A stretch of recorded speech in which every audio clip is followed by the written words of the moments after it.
Good evening. We are live. My name is Elisha McFarland. I'm presenting for interpersonal communication for an assignment that is due in about 2 hours. So for my paper, I chose an overarching concept of worldview in interpersonal communication. Those were between 3 theories and concepts that we have discussed over the course of the year.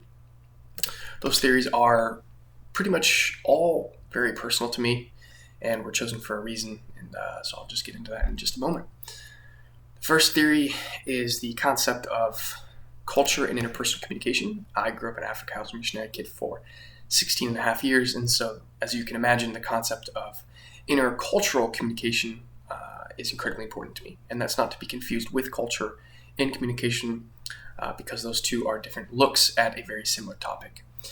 The idea of culture in interpersonal communication has to do a lot more with personal culture or family culture, beyond even ethnic cultures, into much smaller, more localized cultures. And so my argument and description of those played into a worldview format, if that makes any sense.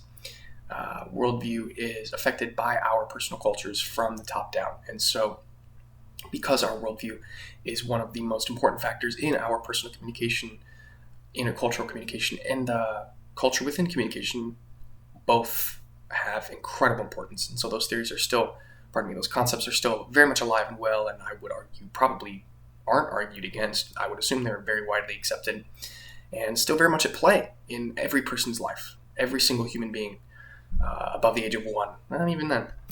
The second theory is the concept of, this is more of a theory of social presence. So it's titled Social Presence Theory.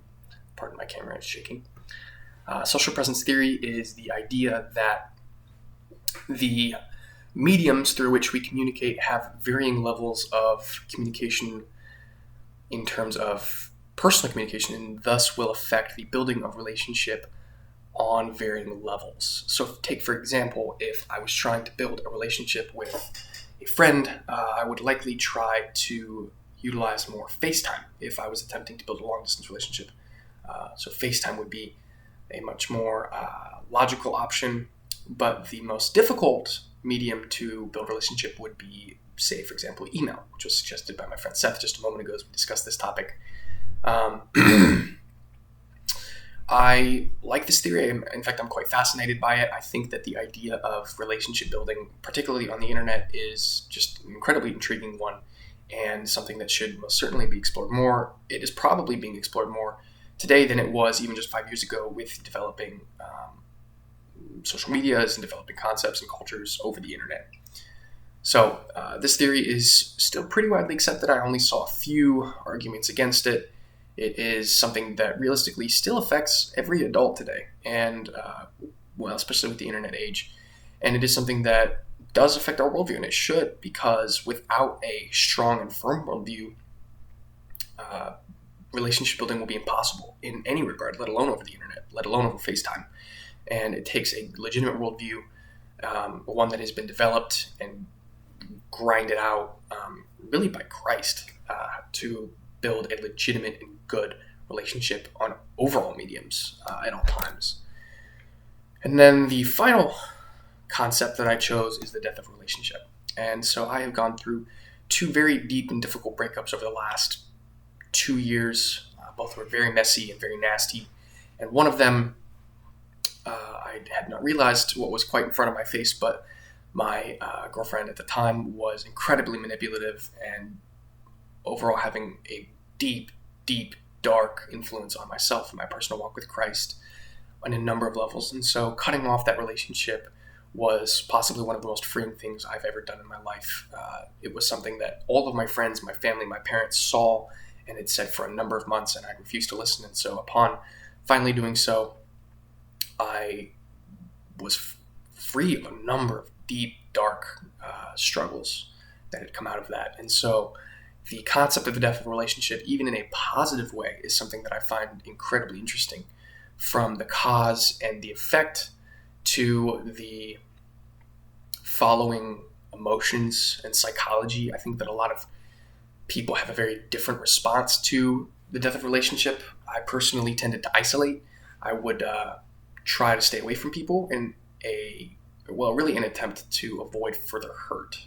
That was almost all that I was obsessed with, was keeping away from hurt. And so in my attempt to not be hurt, I isolated. I refused to talk to people for a while, and it took a number of my friends come up to me and saying like, "Hey, Elijah, this is not okay." And I'm very grateful to this day for them doing that, because without that, I probably would have isolated for much longer than I did. And so this theory is very widely accepted for obvious reasons. Obviously, everyone loses relationships, so it's not even so much a theory as it is just a concept. No one would really argue against it. I think that the concept is interesting and necessary, especially as believers, because we all lose relationships, and yet it shouldn't have to be that way. In a perfect world, we wouldn't lose any relationships. All relationships would continue. And so I think we should continue to ask ourselves why we've lost relationships in the past, and then we should pray and work to further being sanctified, encouraging others around us as they continue to be sanctified, and then hope that out of that we will not lose relationships in the future. And then if we do, that our responses will be godly and effectual and wise. And so those are the three theories that I chose to discuss. My sources are on my paper, which I'm quite happy to send to you. Feel free to text me if you're interested. And that's my presentation. Sorry, that's an awkward ending. But this is something very personal to me. All three concepts work well. Two concepts in one theory. So thank you for listening. I appreciate your time, and I hope you have a wonderful end of the semester.